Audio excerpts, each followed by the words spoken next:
Merhaba arkadaşlar. Bugünkü çalışmamızda da sizinle bu kapı süslerinden yapacağız. Şöyle asma yerleri hazır. Bu büyük boyu straforum. Bunun her yerini kapladım. Yani güller yaptım. Elimdeki renklerden rengarenk güller yaptım. Aralarına kurtçuklar, yapraklar koyarak şöyle şu şekilde hazırladım. Bu da bir küçük boyu.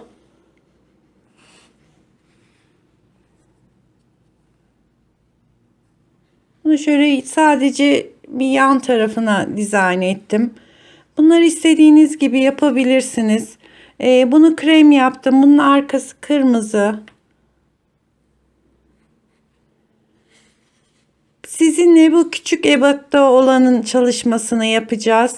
Dediğim gibi dilediğiniz şekilde düzenlemelerini, süslemelerini yapabilirsiniz. Yapacak arkadaşlara şimdiden kolay gelsin. Merhaba arkadaşlar.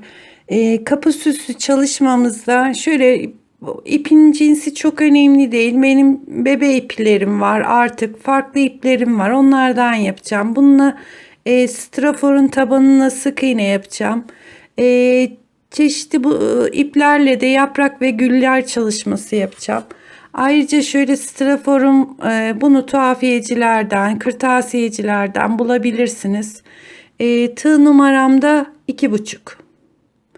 Önce bu straforun etrafına sık iğne ile e, böyle bir parça yapacağız bunu kaplamak için. Şöyle iplerimi bir ayırayım.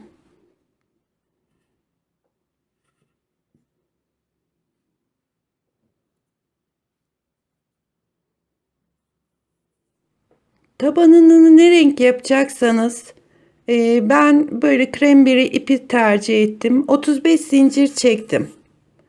Bunu da buna kaplayacağımız için şöyle zincir sayısı elden ele değişebilir. Tam şöyle uçuca gelecek şekilde zincirimizi ayarlıyoruz. Ve bunun üstüne dolamalı sık iğne yapacağım. Tığıma doluyorum. İkinci sık iğnenin zincirin tepesine sık iğne yapıyorum.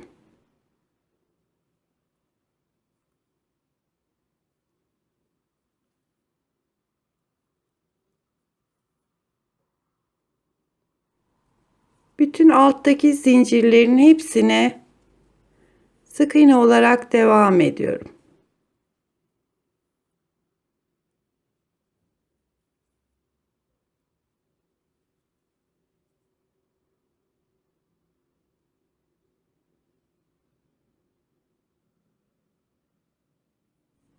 Şimdi bütün zincirleri sık iğnemi yaptım. Ama bunu yapınca yine tekrar bir ölçmek istiyorum. Çünkü şöyle gergin vaziyette bakın şöyle açıklık var ama dikerken birbirine dikeceğimiz için şöyle gergin vaziyette tam ölçü oldu. Çok üst üste bindirmemeye çalışın. Daha sonra bunu upuzun dikdörtgen olarak bir zincir çekiyorum. Geri dönüyorum. Tekrar bütün sık iğnelerin tepelerine batarak dümdüz dikdörtgen bir parça elde ediyorum.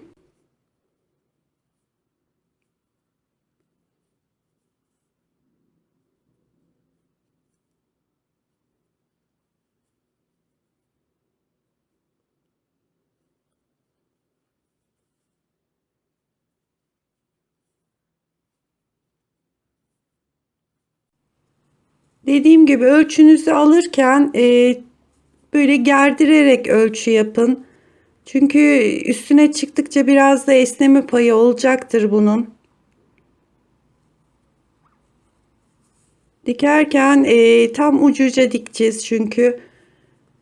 Bunun da santimini vermiyorum. Herkesin sık iğne eli değişebilir. İpine göre sayı değişebilir. Aldığınız straforun ebatına göre bu şekilde öreceğiz. Ben şimdi küçük boyunun size modelini yapıyorum. Ona göre ölçü aldım. Enleri gerçi aynı, boyları değişiyor. Bir diğer straforum orta boydu. Daha da büyükleri var. İsterseniz hani bahçe kapısına falan yapacaksanız çok daha büyük straforları alıp da yapabilirsiniz. Şimdi sonuna kadar sık iğnemi yaptım. Birkaç tane daha var.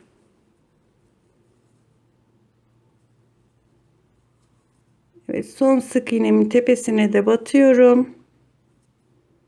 Ve bir zincir çekiyorum, geri dönüyorum.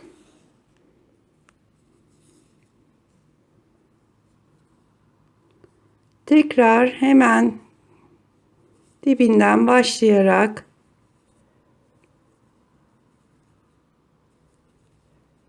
dediğim gibi taban kısmı tamamen renk seçimi size kalmış. İstediğiniz renkte yapabilirsiniz. Bu şekilde straforun tam etrafını tur yapacak ölçüde sık iğnemize devam ediyoruz.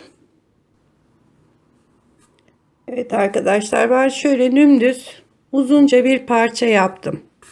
Yani şunu tutuyorum. Şöyle gerdirerek asılıyorum. Şöyle tam ucuna gelecek şekilde parçamı ördüm.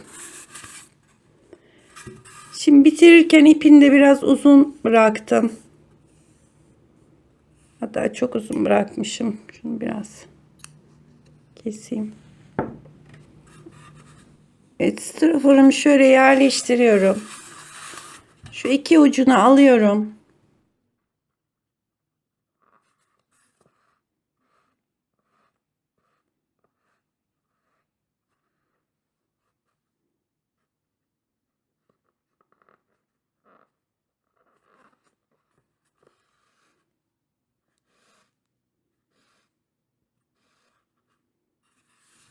Bakın böyle döne döne bir oradan bir karşı taraftan alarak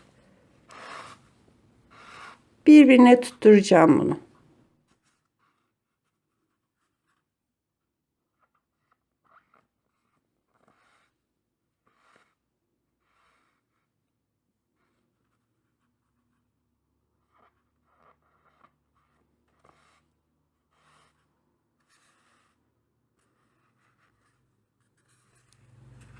Evet, bu şekilde hepsini şöyle ucuca getirerek dikişini tamamlıyoruz. Şimdi arkadaşlar sonuna doğru gelince şu açıklıkları şöyle gerdirerek dikeceğiz.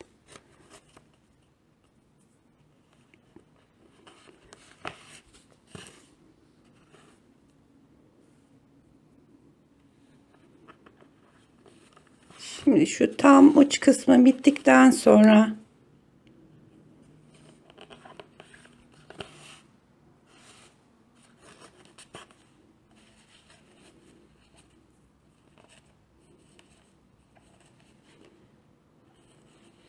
şimdi şu dikişte şu dikişi karşılıklı getirerek bunu dikerken o birbirine yanaşacaktır.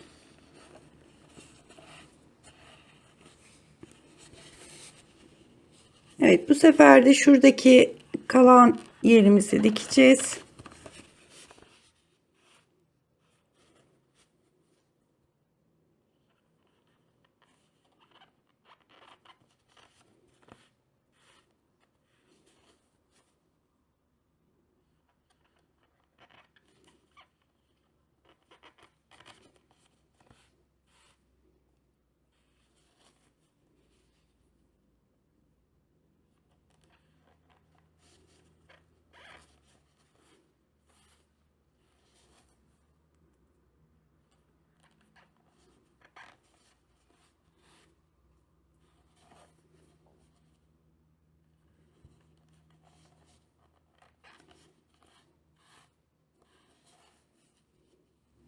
Evet, bu şekilde tamamını dikeceğiz. Yani straforumuzu kaplamış olduk.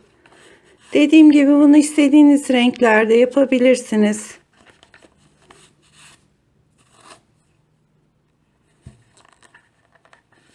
Bebek odalarına yapacaksanız mesela pembe, mavi o tonlarda bir iplerle de sık iğnenizi yapıp kaplayabilirsiniz.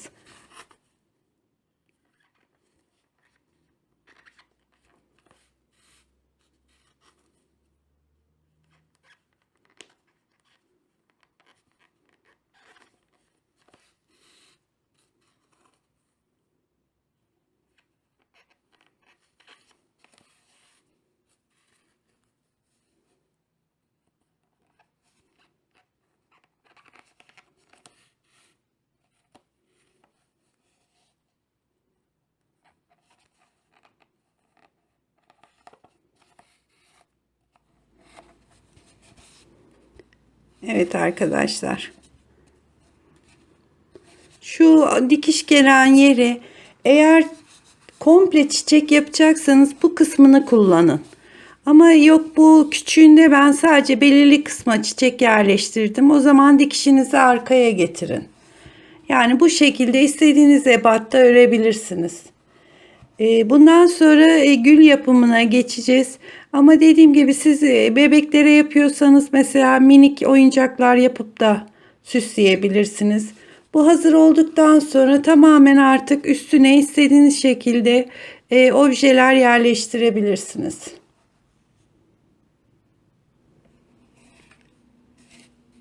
Evet arkadaşlar, straforumuzu kapladık. Şimdi böyle güller yapacağız üstlerine. Yapraklarım var, mesela yaprak koyacağım. Şöyle kurtçuklar var. Önce bu bölümde gül yapımını göstereceğim. Daha sonra kurtçuk ve yaprak yapımını da paylaşacağım. Bu yapacağımız gülü istediğiniz her türlü şeyde kullanabilirsiniz. Yani çanta süslemelerinde, battaniye süslemelerinde, her türlü istediğiniz yere kullanabilirsiniz. Bu ipim benim yine bebe ipi, biraz kalınca bir bebe ipi. Onun için 60 zincir çekerek başlıyorum. 1,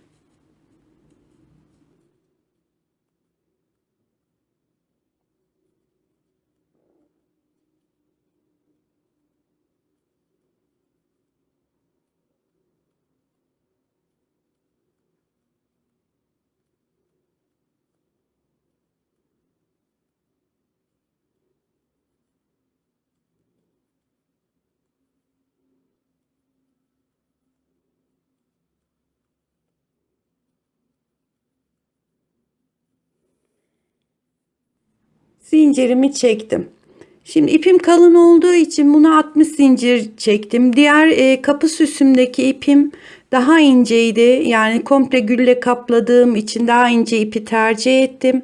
Onda da 75 zincir çektim. Yani bu zincir sayılarını bunda 60, 50 çekerseniz daha küçük güller, 70 çekerseniz daha büyük güller. Şu zincir sayısından gül ebatını ayarlayabiliyorsunuz. Şimdi tığımı doladım. 1, 2, üçüncü zincirin içine ikili trabzan yaptım. Şöyle bir yuva. Tekrar tığıma doluyorum. 1, 2, üçüncü zincire ikili trabzan. Şimdi arada bir zincir, tekrar aynı yere batıyorum. Şöyle bir yuva hazırlamış oldum. Tığımı doluyorum. 1, 2, üçüncü zincirin içine giriyorum.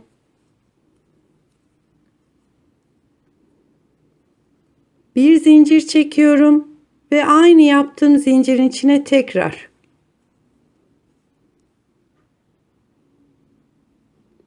Tığıma doluyorum. 1, 2, üçüncü zincire batıyorum.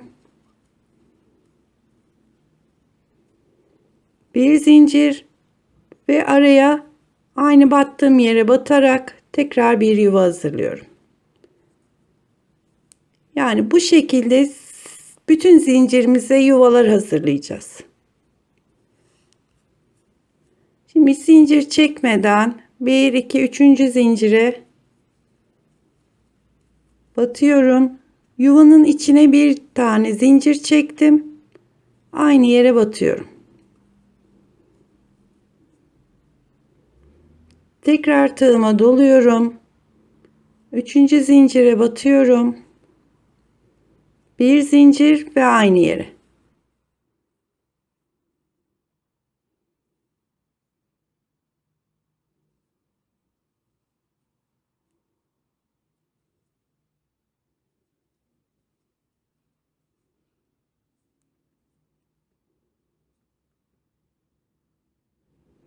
Bütün zincirimizin üstüne bu yuvalarımızı hazırlıyoruz.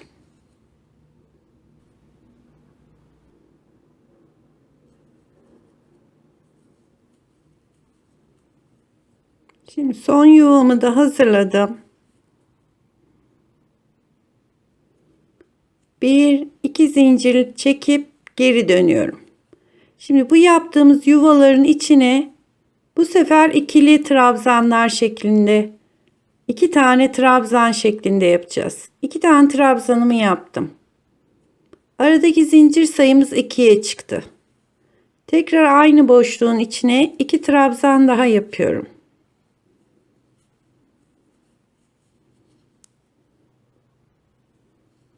Arada bir zincir, diğer yuvanın içine geçiyorum.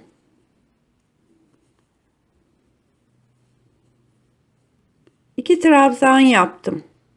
İki zincir, tekrar aynı yuvanın içine iki trabzan daha yapıyorum.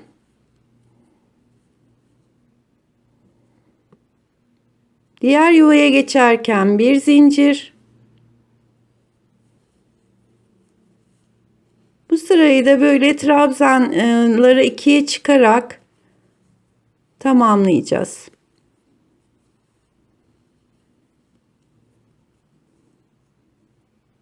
Arada bir zincir, diğer yuvanın içine geçiyorum.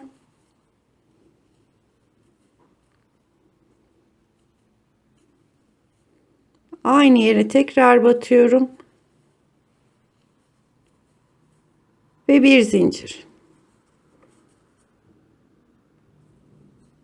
Bakın şu şekilde altta tekliydi, şimdi çiftli olarak hazırladık. Bütün buradaki yuvaların içine hepsini yaparak sıra sonuna kadar gidiyoruz. Evet, son yuvamızın içine de yaptık. Bakın kendiliğinden zaten valonlaşmaya başladı. Şu şekilde hepsini ikişer ikişer yaparak bu sıramızda tamamladık.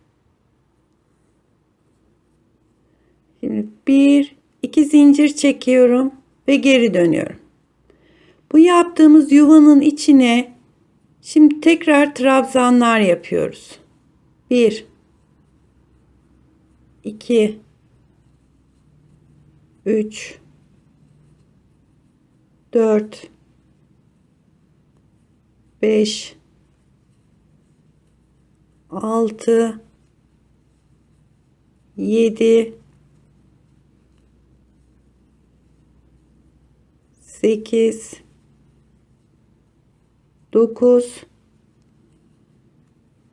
ve 10. 10 tane trabzan yaptım. Şu arada bir zincir çektiğimiz yere sık iğne ile ekliyorum. Tekrar tığıma doluyorum. Buradaki yuvanın içine yine 10 tane.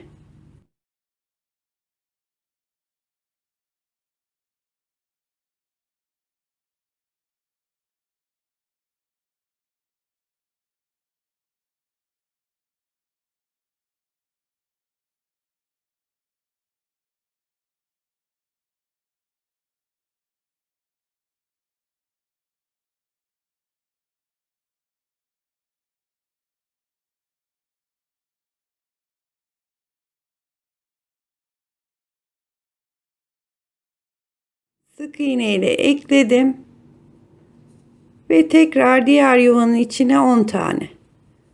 Bütün yuvaların içine 10 tane trabzan doldurarak bu sıramızı tamamlayacağız.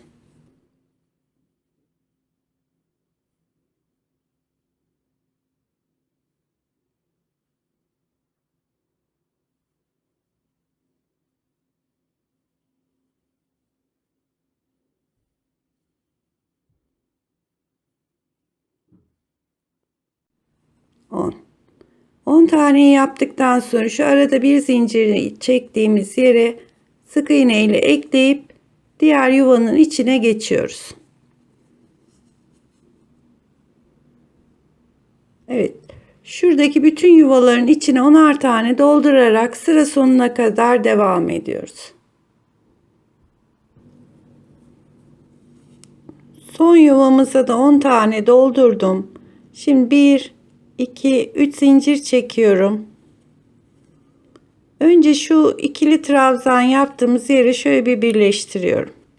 Tekrar 3 zincir çekiyorum. İlk yaptığımız yuvanın ortasına birleştirip ipimizi aşağıya kadar yürütmüş olduk. Şimdi şöyle dikeceğimiz payı da veriyoruz.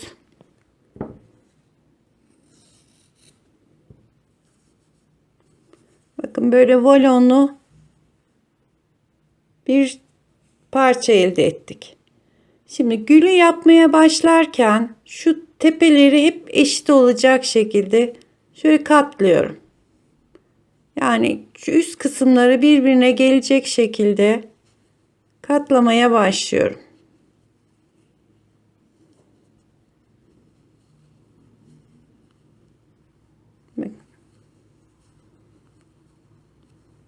Döndüre döndüre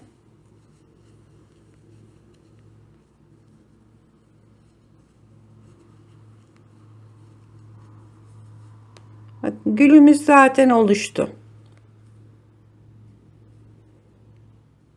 Şimdi şu altını tutturmamız gerekiyor.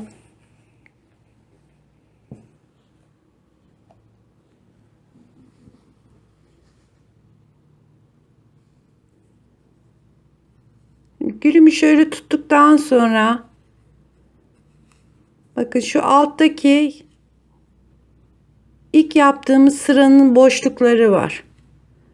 Onların hepsini dikiyorum.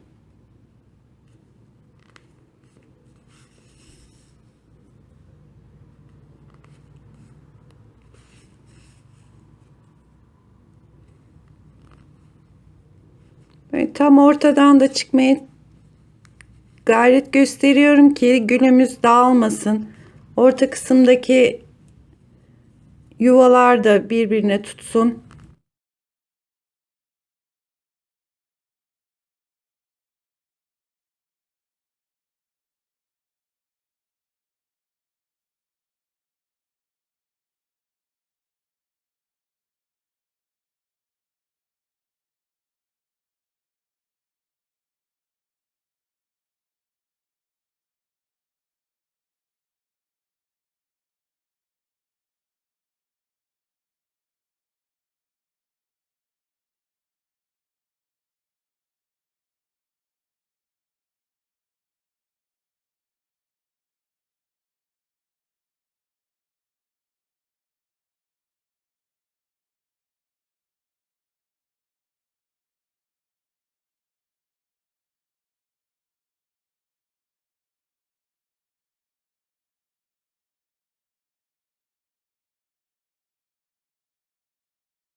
Evet arkadaşlar, böyle katlı bir gül elde ettik. Bakın, isterseniz renk renk yapın, isterseniz böyle tek renkten yapabilirsiniz. Dediğim gibi diğer kapı süsünde ben tek renk kullandım. Rengarenk, elimde olan bütün ipleri, artmış iplerin hepsinden yaptım. Yani illa birbirine uyacak diye bir şey yok. İstediğiniz renklerde yapabilirsiniz. Evet arkadaşlar, şimdi de şu kurçukların yapımını, bakın bu diğer daha kalın iple yaptığım, bu da minik ince iple yaptığım kurçuklar.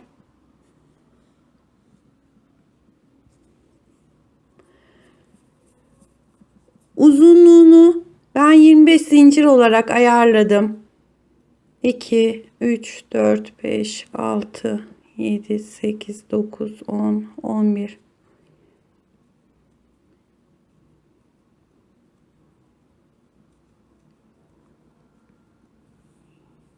25 zincir çektim. Bunun üstüne yapacağım. Ama dediğim gibi yani siz daha uzun istiyorsanız zincir sayınızı çoğaltabilirsiniz. Şimdi tığıma doladım. Hemen bir ikinci zincirin içine trabzan yaptım. Aynı zincirin içine ikinciyi yapıyorum. Tekrar aynı zincirin içine üçüncüyü yapıyorum. 3 tane doldurdum. Şimdi bir yanındaki zincire geçiyorum. Hemen dibindekine yine 3 tane trabzan. 1 2 aynı yere yapıyorum. 3. Hiç zincir atlamadan hemen dibindeki zinciri tekrar 3 tane.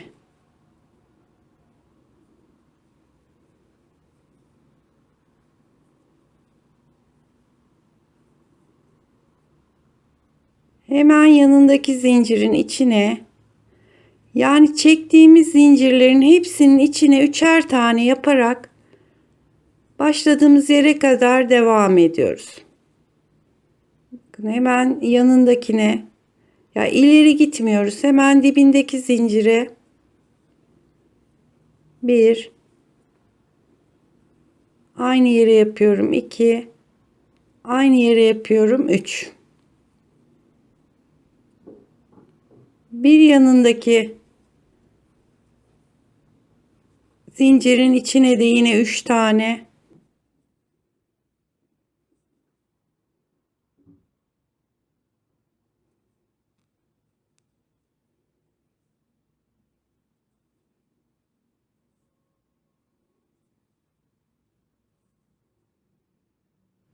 Her bir zincirin içine üçer tane yaparak kurtçuğumuzu oluşturuyoruz.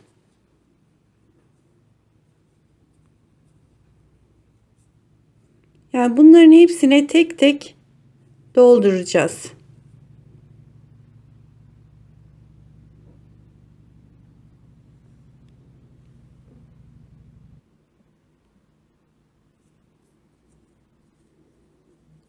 Evet, son zincirime de 3 tane yapıyorum.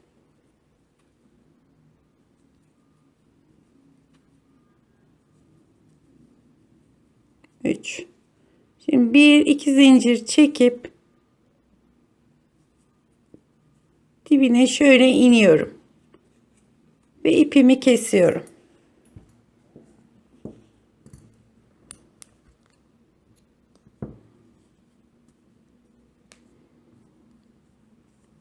Bakın şöyle bir kıvrık bir şey elde ettik. Bunu şimdi ilk yaptığımız yerden şöyle elimizle döndürüyoruz. Hep aynı yöne doğru çeviriyoruz. Bu kendisi şekil alıyor zaten. Şöyle çevirerek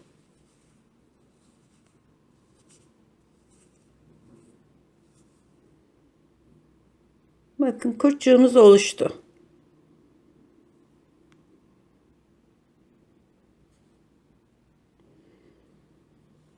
Şimdi de yaprak yapımına geçelim. Yaprağımız şu şekilde hem tunus işi şeklinde yapacağız hem de ortası sık iğne.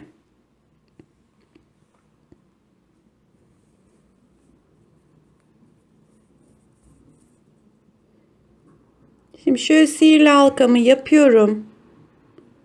İçine giriyorum ve bir kilitleme yapıyorum.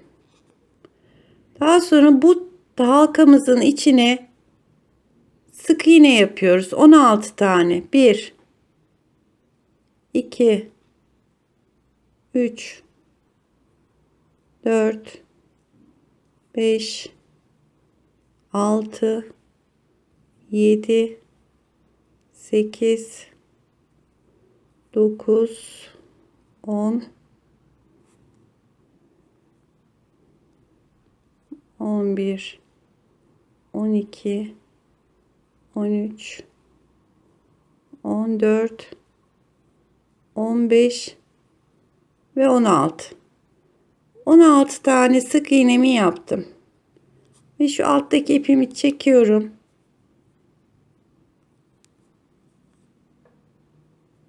Ve ilk zincirin içine girip şöyle bir birleştiriyorum. Ve şöyle bir halka elde ettik. Şimdi bir zincir çekiyorum. Yanındaki sık iğnenin içine girip bir tane sabitliyorum. Tığımda şu anda 2 tane var. Bu 2 ilmeği Tunus ilmeği gibi geri geliyorum. 1, 2. Tekrar yanındaki ilmeği alıyorum. Pardon, önce bir zincir. Yanındaki ilmeği alıyorum 2. Ve alttaki sık iğneden bir tane ilmek alıyorum. Bir sık iğne, bir zincir çekiyorum. Şimdi tekrar Tunus işi yapar gibi şu anda 3 tane oldu. Geri geliyorum. 1, 2, 3. Bir zincir çekiyorum. Tunus işinde yaptığımız gibi ilmeklerin öndeki ilmekleri alarak devam ediyorum. Şimdi 3 tane alttaki sık iğneden alıyorum. Bir zincirle kilitliyorum. İlmek sayımız 4 oldu. Tekrar geri geliyoruz.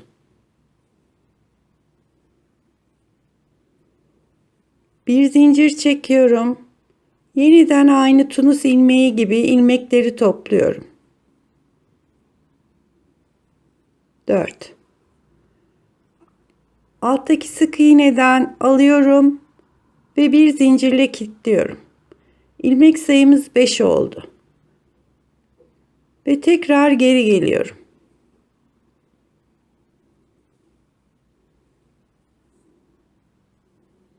Bir zincir çekiyorum. Yeniden toplamaya başlıyorum. 2, 3, 4, 5. Ve alttaki sık iğneden bir tane alıyorum. Bir zincir çekiyorum. İlmek sayımız 6 oldu. Ve aynı Tunus işinde olduğu gibi geri toplamasını yaparak geliyoruz. Bir zincir çekiyorum tekrar. Önce yaptığımız 6 ilmeği tığıma alıyorum. 7. ilmeği dibinden alıyorum ve bir tane sık iğne yaptım. Tekrar geri geliyorum. Her sıra bir tane alttaki sık iğneden alarak ilmek sayımızı çoğaltıyoruz.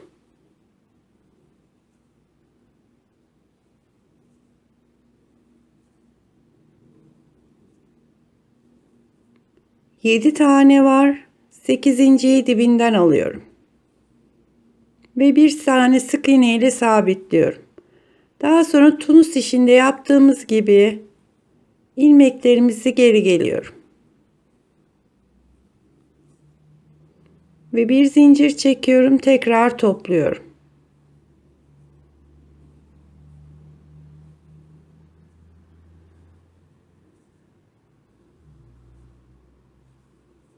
Şu anda 8 tane oldu. 9.'yu alttaki sık iğneden alıyorum ve kilitliyorum. Tekrar geri geliyorum.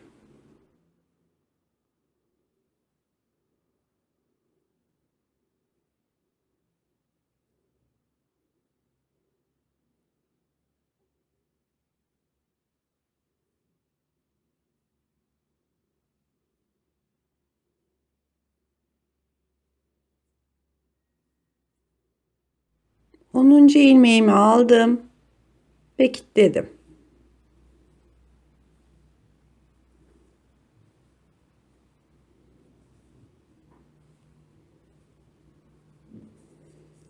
Eğer küçük bir yaprak istiyorsanız böyle onda da bırakabilirsiniz. Tekrar bir zincir.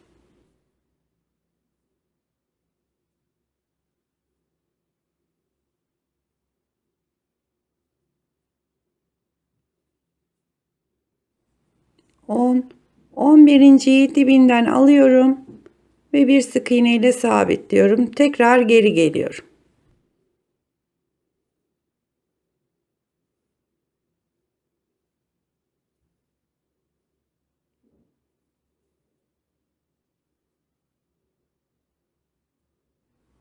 Şimdi 11 tane yaptığımız ilmeği tığıma alıyorum.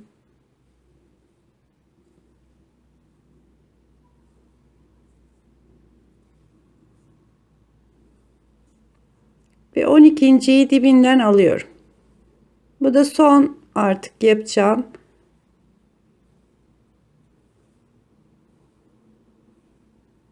Çok daha büyük yapraklar istiyorsanız alttaki 16 tane yaptığımız sık iğneyi 20 falan yaparsanız yaprağımız büyüyor. Şimdi artık bitti. Kapatmasını yapacağız. Şöyle alıyorum. İçinden geçiriyorum.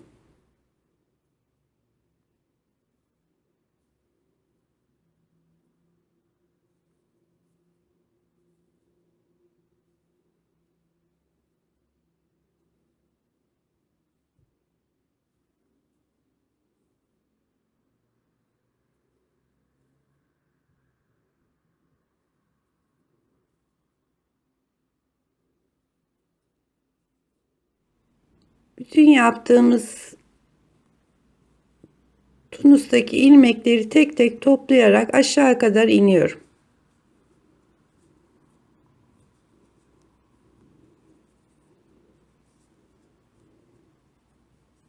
Bakın yaprağımız oluştu. Şimdi şu başladığımız noktaya kadar da sık iğne olarak geliyorum. İpimi orada saklayacağım.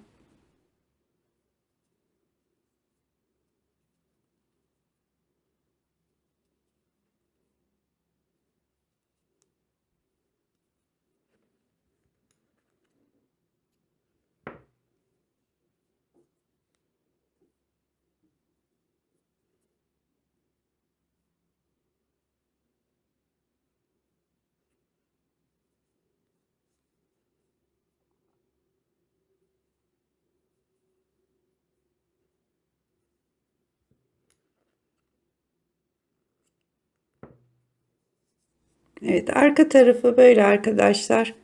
Ön tarafı da bu şekilde. Şimdi bu yapraklardan ne kadar istiyorsanız hazırlıyorsunuz. Yani 5-6 tane yeterlidir. Daha çok koymak istiyorsanız daha fazla yapın. Ve bu yaprağı farklı yerlerde de kullanabilirsiniz. Battaniye süslemelerinde, şimen tablo yaptığınız süslemelerde de kullanabilirsiniz. Şu şekilde yapraklarımızı da hazırlıyoruz ve kapı süsümüzün artık düzenlemesine geçeceğiz. Evet, güllerimizi ve her şeyimizi hazırladık. Şimdi bunları isterseniz dikebilirsiniz ama ben silikonla yapıştıracağım bunları. Daha pratik. Kumaş yapıştırıcısıyla da yapıştırabilirsiniz. Şöyle elimle önce bir düzenliyorum. Mesela şunu şöyle. Şunu şöyle.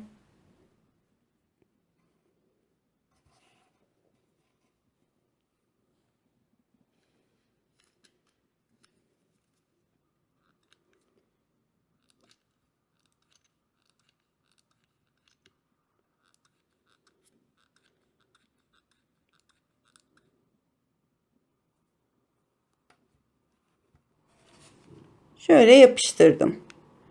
Mesela bir yanına şöyle aşağıya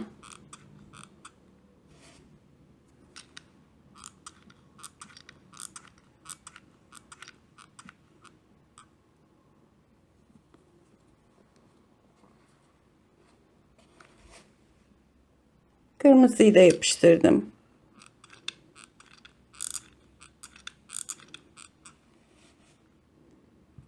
Şuraya tekrar mesela renklisinden Dediğim gibi bunu komple de kaplayabilirsiniz.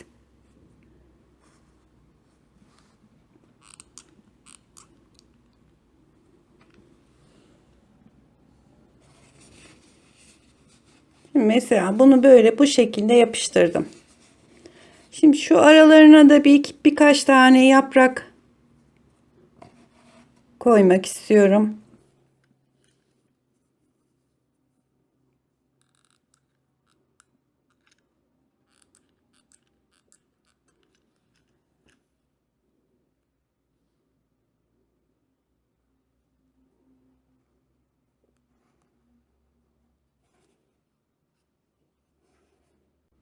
Ve bir tane mesela kurşundan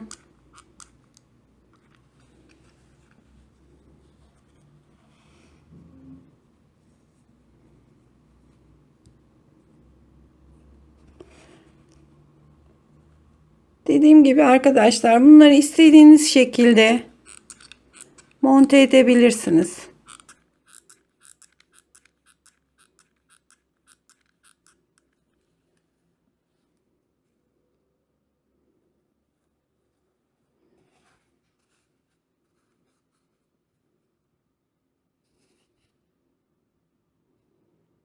Evet, şöyle yapraklarımı şöyle aralara koyacağım. Şöyle renkli kurtçuklardan da yapıştıracağım bir yerlere. Süslemelerini bu şekilde devam edeceğim. Evet, şöyle şu şekilde yapıştırdım. Şimdi ister bunu şöyle yan olarak asabilirsiniz. İsterseniz şöyle, ben şöyle hafiften, yani sadece bir kenarında olsun istiyorum. Şuraya ipimi bağlıyorum.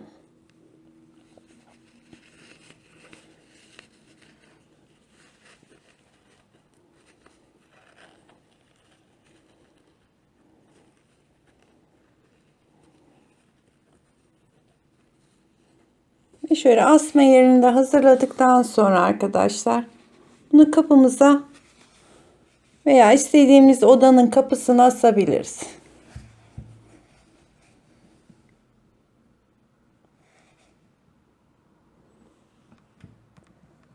Şimdi bir de ben daha önce yaptığım bir boy büyüğü var. Onu da göstermiştim. Bunun da her yerine işte yapraklar, çiçekler. Şurası asma yerimiz. Doldurdum. Arka tarafında bunu mesela şöyle kırmızıya yakın bir renk yaptım.